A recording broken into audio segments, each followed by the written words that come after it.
स्वागत है आप सभी का एडवांस डिग्री में। आज हम आपको BSc third year 5th semester zoology paper का फर्स्ट पेपर जो है आपका जूलॉजी, उसकी 8th यूनिट हमने स्टार्ट करा रखी है। उसका जो आज हम टॉपिक देखेंगे वो एपीकल्चर देखेंगे। इससे प्रीवियस वीडियो में मैंने सेरिकल्चर का रिप्रोडक्शन और लाइफ साइकिल और सेरिकल्चर क्या है ये मैंने डिस्कस कर दिया। आपकी प्लेलिस्ट बनी हुई है BSc third year 5th semester zoology के नाम की, तो आप वहाँ से जाकर देख लीजिएगा। हम फर्स्ट पेपर भी पढ़ा रहे हैं और सेकंड पेपर भी पढ़ा रहे हैं।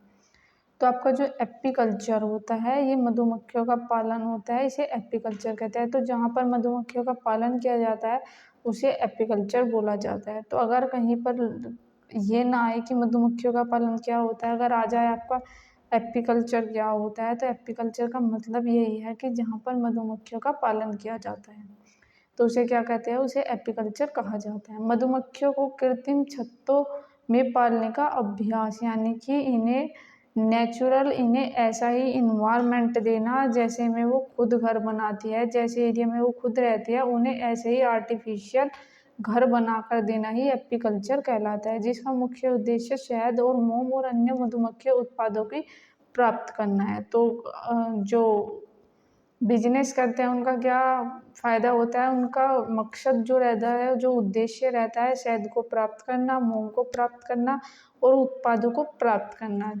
यह विज्ञान और कला का एक अद्भुत मिश्रित है। तो ये क्या है, विज्ञान है और कला है, और इनका जो अद्भुत मिश्रण है यानी कि मिक्सचर है, जो कृषि उत्पादन में पारिस्थितिक संतुलन दोनों में महत्वपूर्ण भूमिका निभाता है।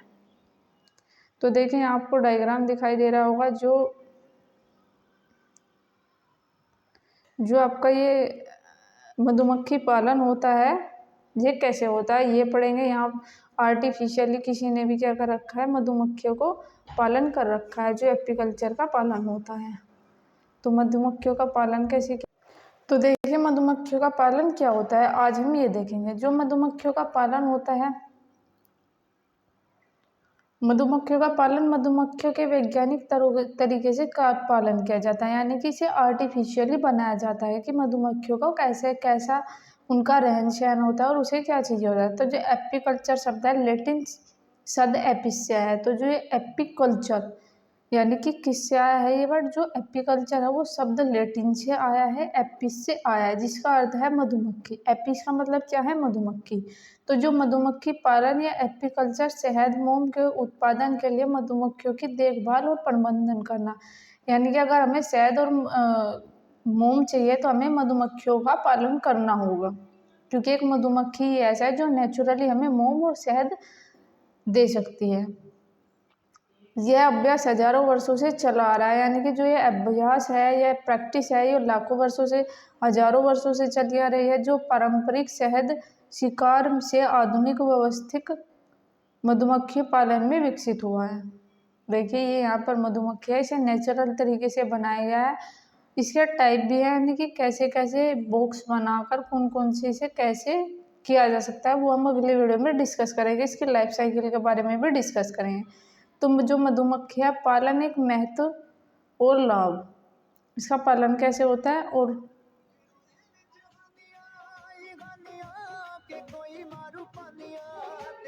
तो जो मधुमक्खियों के पालन का जो महत्व है और जो लाभ है वो क्या है। तो शहद उत्पादन, सबसे पहला जो हमें इनका फायदा है वो है शहद का, यानी कि मुख्य उत्पाद जो है शहद एक प्राकृतिक है, यानी कि एक नेचुरली है, इसमें कोई भी मिलावट नहीं होती किसी भी तरीके की, और ये पौष्टिक होता है और स्वादिष्ट भोजन है, जिससे विभिन्न औषधीय गुण होते हैं।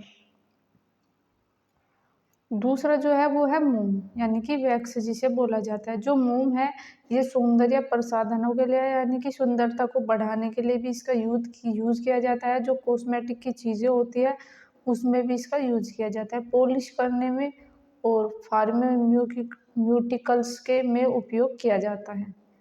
जो निषेचन है या परागकण है, मधुमक्खियों कई कृषि फसलों के लिए महत्वपूर्ण परागकण करता है, जिससे उनकी उपज और गुणवत्ता बढ़ती है। तो क्या होता है, उनकी उपज भी बढ़ती है और गुणवत्ता भी बढ़ती है। यह पारिस्थितिक सेवा अक्सर उत्पादित शहद से अधिक मूल्यवान होती है। अन्य जो उत्पाद है, पोपलिस एक रसदार मिश्रण जिसका उपयोग मधुमक्खियाँ छत्ते की सील करने के लिए करती है। तो ऊपर एक जेली टाइप का होता है जिसे रसदार कहते हैं, तो उसका यूज़ कहाँ करती है मधुमक्खी, यानी कि जो छत्ते के जो सील होते हैं उन्हें, यानी कि एक ये होलो टाइप के होते हैं, उन्हें सील करने के लिए करती है। इसमें औषधीय गुण होते हैं, जैसे रॉयल जेली होती है एक दूधिया स्राव जो रानी मधुमक्खी को पोषण देती है, स्वस्थ पूरक में भी उपयोग करता है। अब जो ये सभी मधुमक्खियाँ होती है इसमें एक बस एक ही रानी मधुमक्खी होती है, कुछ वर्कर्स होते हैं और एक ही मेल एक ही फीमेल होते हैं। तो जब मैं इसकी लाइफ साइकिल पढ़ाऊंगी तब आपको ये सभी डिस्कस करेंगे। तो रॉयल जेली एक दूधिया स्राव जो रानी मधुमक्खी को पोषण देता है, स्वस्थ पूरक में भी उपयोग होता है और मधुमक्खी पराग पोषण तत्वों का एक समृद्ध स्रोत है। जो आर्थिक व्यवसाय है अवसर है जो इसके मधुमक्खी पालन आय और रोजगार का एक स्रोत प्रदान करता है। तो इससे क्या फ़ायदा होता है कि ये रोजगार है, जो रोजगार करके हम अच्छे पैसे मुनाफा कमा सकते हैं। क्योंकि खासकर ग्रामीण क्षेत्रों में, यानी कि जो गांव के लोग हैं उनके लिए बहुत अच्छा स्रोत है, जिसे प्रारंभिक निवेश अपेक्षाकृत कम होता है, यानी कि जब हम इस बिजनेस को करेंगे तो हमारा ज़्यादा भी पैसा नहीं लगेगा, यानी कि कम लगेगा। जो पर्यावरण लाभ है, मधुमक्खी आबादी का समर्थन करके मधुमक्खी पालन जैव विविधता और पारिस्थितिक तंत्र को स्वास्थ्य में योगदान देता है। आमतौर पर पाली जाने वाली जो मधुमक्खियाँ होती हैं उनकी कुछ प्रजातियों के बारे में डिस्कस कर लेते हैं। कभी कभी पूछ लिया जाता है कि इनकी प्रजाति के नाम बताइए जो खासकर इंडिया में पाई जाती है और अलग अलग देशों में पाई जाती है। तो एपिस मेरिफिला यूरोपीय मधुमक्खी, तो जो ये पहले आपको मधुमक्खी दिखाई दे रही है ये क्या है, एपिस यूरोपीय मधुमक्खी अपनी उच्च शहद उत्पाद, शांत स्वभाव और कृत्रिम छत्ते के प्रति अनुकूलशीलता के कारण दुनिया भर में सबसे अधिक उपयोग की जाने वाली एपिस मेलिफेरा मधुमक्खी है। तो एपिस सेरेना इंडिका जो कि भारतीय मधुमक्खी है, एशिया की मूल निवासी है, जो पालतू बनाने के लिए भी उपयुक्त है, यानी कि इसे हम पालतू भी बना सकते हैं। जो एपिस मेलिफेरा की तुलना में कम शहद पैदा करते हैं। ये क्या कहते हैं, जो एपिस मधुमक्खी होती है ये ज़्यादा शहद का प्रोडक्शन करती है, लेकिन ये जो सेरेना इंडिका है ये थोड़ा कम करती है उसके मुकाबले, लेकिन स्थानीय परिस्थिति में ये अनुकूल होती है। जो एपिस डोरसाटा है जिसे विशालकाय चट्टानी मधुमक्खी कहते हैं, जंगली प्रवासी और आक्रामक बड़ी मात्रा में शहद पैदा करते हैं, लेकिन इसका पालना मुश्किल होता है।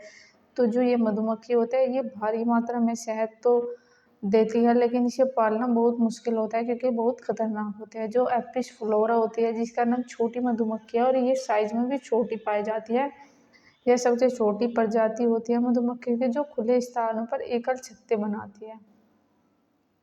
अगला जो है वो देखते हैं मधुमक्खी पालन के लिए आवश्यक घटक। तो क्या क्या घटक है जिससे पालन किया जा सकता है। तो जो छत्ते होते हैं अधिक आधुनिक चक्र फ्रेम वाले छत्ते होते हैं, जैसे लैंग थ्रेड छत्ते पसंद किए जाते हैं क्योंकि वे मधुमक्खी पालकों के बिना कंघी को नष्ट किए उपनिवेशों का निरीक्षण करने और शहद निकालने में अनुमति देती है, यानी कि हम आसानी से शहद भी निकाल सकते हैं। जो दूसरा है वो मधुमक्खी कॉलोनी, एक रानी मधुमक्खी अंडे देती है, श्रमिक मधुमक्खियां बांझ मादाएं विभिन्न कार्य करती है और नर मधुमक्खी प्रजनन के लिए होते हैं। देखिए 3 टाइप की मधुमक्खी पाई जाती है। पहली जो होती है वो रानी मधुमक्खी होती है जो अंडे देती है, दूसरी है बांझ मधुमक्खी जो बस कार्य करने का ही काम करती है, जो सोशल वर्कर होते हैं, जो तीसरी है नर यानी कि मेल मधुमक्खी जो होती है वो रिप्रोडक्शन करने का काम करती है। जो मधुमक्खियाशाला होती है पर्याप्त फूलों पौधों पानी तक पहुँच और तेज हवाओं और शिकारियों की सुरक्षा का उपयुक्त स्थान होता है। अब देखते हैं मधुमक्खी पालन उपकरण क्या क्या है। धूम्रपान यंत्र मधुमक्खियों को शांत करने के लिए, छत्ता उपकरण छत्ते के खोलने के लिए, सुरक्षात्मक कपड़े, जाल, दस्ताने, सूट, अनेकिप, चाकू, शहद निकालने वाला यंत्र, ये सभी चीज़ें चाहिए। मधुमक्खी पालन प्रबंधन का अभ्यास, तो मौसमी प्रबंधन देखना होगा। मधुमक्खी पालकों को मौसम के अनुसार अपनी प्रथाओं को अपनाना होगा, जैसे कि हम कम अवधि के दौरान पूरक भोजन प्रदान कर झुंड प्रबंधन और अधिक मौसम में उपनिवेशन की रक्षा करना। रोग और कीट से प्रबंधन, जो मधुमक्खी होती है विभिन्न रोगों जैसे अमेरिकी फाउंड ब्रूड, यूपेरिया फाउंड ब्रूड और कीटों में वोरोया माइस्टेस वैक्सस मात के प्रति संवेदनशीलता होती है। एकीकृत कीट यानी कि IPM रणनीति महत्वपूर्ण है। शहद कैसे निकाला जाता है? एक बार जब शहद के छत्ते भर जाते हैं और उसे सील हो जाता है, यानी कि जब शहद के छत्ते भर जाते हैं तो मधुमक्खियां अपने आप ही उसे सील करने का काम कर देती है। तो एक केंद्रपारक निकालने वाले का उपयोग करके शहद निकाला जाता है। जो रानी पालक मधुमक्खी होती है, जिसे नई रानी मधुमक्खियां का पालना महत्वपूर्ण होता है। तो ये था आज का वीडियो। अगली वीडियो में हम इसके लाइफ साइकिल के बारे में डिस्कस करेंगे। उससे अगली वीडियो में हम इसके टाइप के यानी कि मधुमक्खी पालन कितने तरीके का होता है ये जरूर देखिए, क्योंकि 15 नंबर में ये क्वेश्चन आपका आएगा। अगर आप जूलॉजी में रिसर्च कर रहे हैं तो उसके लिए हमने PDF अपलोड कर दी है, यानी कि वीडियो बना दिया। अगर आप बॉटनी में रिसर्च कर रहे हैं किसी भी टॉपिक पर तो आप हमें कमेंट कीजिएगा, हम आपको मेथड समझाएंगे। और हमने रिसर्च पेपर जूलॉजी बॉटनी पहले से ही अपलोड कर दिया है। तो थैंक यू गाइज, मिलते हैं किसी नए टॉपिक के साथ में। जब तक के लिए आप हमें लाइक कीजिए, सब्सक्राइब कीजिए और शेयर कीजिए और कमेंट करके ज़रूर बताइएगा वीडियो कैसा बना।